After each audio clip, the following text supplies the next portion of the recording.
একটি প্রশ্নবিদ্ধ একটি বোর্ডে তারা দায়িত্ব নিয়েছে এবং সেই প্রশ্নবিদ্ধ বোর্ডে তারা আমিনুল ইসলাম বুলবুল নয়, বিসিবি বস হতে যাচ্ছে তামিম ইকবাল খান। আমিনুল ইসলাম বুলবুলকে সরিয়ে খুব শীঘ্রই হয়তোবা ঘটা করে বিসিবির বস ঘোষণা করতে যাচ্ছে তামিম ইকবাল ভাইকে, যিনি রীতিমতো একাদশে একজন ক্যাপ্টেন, একজন well set batsman, good fielder ছিলেন, রীতিমতো বাংলাদেশকে অনেকদিন সার্ভিস দিয়েছেন। সেই তামিম ইকবালকেই বিসিবি প্রেসিডেন্টের চেয়ারে বসাতে যাচ্ছেন, কিংবা তামিম ইকবাল বসতে যাচ্ছেন। একটি সুষ্ঠু নির্বাচনের মধ্যে দিয়ে, ঘরোয়া নির্বাচনের মধ্যে দিয়ে, পরিচালক এবং কি প্রেসিডেন্ট নির্বাচনের মধ্যে দিয়ে একটি দুর্দান্ত সমাবেশ হয়তোবা সমাধান আসতে যাচ্ছে খুব শীঘ্রই, এবং কি এটা চোখ বন্ধ করে পানির মতো বলে দেওয়া যাচ্ছে বিসিবির প্রেসিডেন্ট হতে যাচ্ছে তামিম ইকবাল। হ্যালো এভরিওয়ান, আসসালামু আলাইকুম। শিমুল আছি আপনাদের সঙ্গে। BCB Bangladesh cricket control board, এটা নিয়ে ভাই নানা রকম ঝামেলা চলতেছে। কিছুক্ষণ আগে ক্রীড়া প্রতিমন্ত্রী আমিনুল হক হচ্ছে একটা ডিসিশন দিয়েছে। দিস ইজ গ্রেট ডিসিশন, আমার ভালো লাগছে। এটা সকলকে ঢোকার অধিকার আছে, বাট আমার কাছে যেটা মনে হচ্ছে, অনেকেই তামিম ইকবালকে নিয়ে হচ্ছে নানা রকম পোস্ট করা শুরু করে দিয়েছেন, লেখালেখি শুরু করে দিয়েছেন। তবে কি তামিম ইকবাল হ্যান্ডেল করছে নানা রকম জায়গা থেকে নানা রকম কিছু অলরেডি আসা শুরু দিত। বিএনপি সরকার অলরেডি ক্ষমতা নিয়ে নিয়েছে, তারা পাওয়ারে চলে এসছে। এখন অনেকেই বলতেছেন যে Tamim Iqbal upcoming BCB president. ভাই দেখেন, তামিম ইকবাল কিন্তু মাঝখান দিয়ে কিন্তু প্রেসিডেন্ট নির্বাচন করতে গেছিল, বাট উনি যখন দেখলেন না এখানে কিছু স্বচ্ছতা নাই, এখানে অনেক কিছু উল্টাপাল্টা আছে, সেই জন্য কিন্তু উনি সরে গেছে এখান থেকে।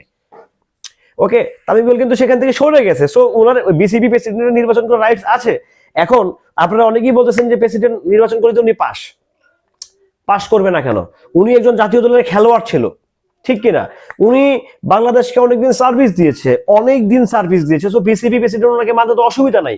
তবে উনি যে তামিম ভাই যে মাইন্ডের মানুষ, যে মাইন্ডসেটের মানুষ তামিম ভাই, যদি উনি ওনার জায়গাটাকে ঠিক রেখে যদি উনি পরিচালনা করতে পারে, এখানে তো কারো আপত্তি থাকার কথা না।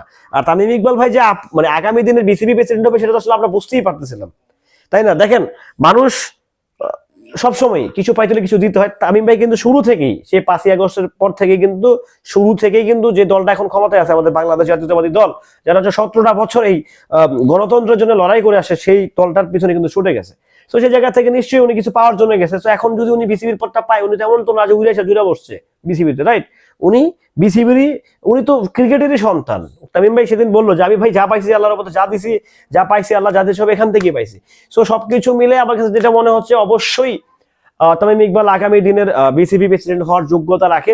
সেটা কবের, এটা কি খুব শীঘ্রই 2-1 মধ্যে বিসিবি বোর্ড ভেঙে দিবে, নতুন ভাবে সেই বোর্ডকে সাজানো হবে, নাকি যে মেয়াদ আছে আমিনুল ইসলাম বুলবুল ভাইয়ের যে মেয়াদ আছে, আসিফ আকবর থেকে শুরু করে নাজমুল ইসলাম, সকলের যে মেয়াদটা আছে, সেই মেয়াদ কি পরিপূর্ণ হবে, নাকি তার আগে অবৈধ ঘোষণা করে পুরো ভোটটাকে শেষ করে দেওয়া হবে? এটা আসলে দেখার বিষয়। এখন যদি ওনারা অবৈধ করে যদি ভোটটাকে নিষিদ্ধ করে দেয়, দিস ইজ গ্রেট। ওনাদের ডিসিশন, সরকারি ডিসিশন, সরকারি মিনিস্ট্রি যে ডিসিশন নিবে সেটাই হবে, তারপরে তো যাওয়ার সুযোগ নাই, তো সেটাই হবে। যদি এখানে আনফেয়ার কিছু হয়, সেটা অবশ্যই আপনার আওয়াজ তুলবেন, আমরা আওয়াজ তুলবো। যদি না এখানে ফেয়ার হচ্ছে না, এখানে আনফেয়ার হচ্ছে, এখানে আনফেয়ার হলে কথা বলতে হবে, এটা হচ্ছে বাস্তব। এখন যারা ক্রীড়াপ্রেমী আছেন, না তো হতাশ হওয়ার কিছু নাই। তামিম ইকবাল তো আসলে মানে বাইরের কেউ না, উনি তো জুড়ে বসা নাই, তাই না? সো উনিও দেশেরই সন্তান, উনি দেশেই থাকবেন, উনি দেশেরই ক্রিকেট নিয়ে রিসার্চ করবেন, স্বাভাবিক ব্যাপার। সো সেদিকে যেতে চাই না।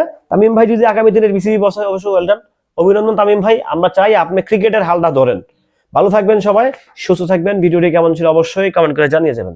আল্লাহ হাফেজ।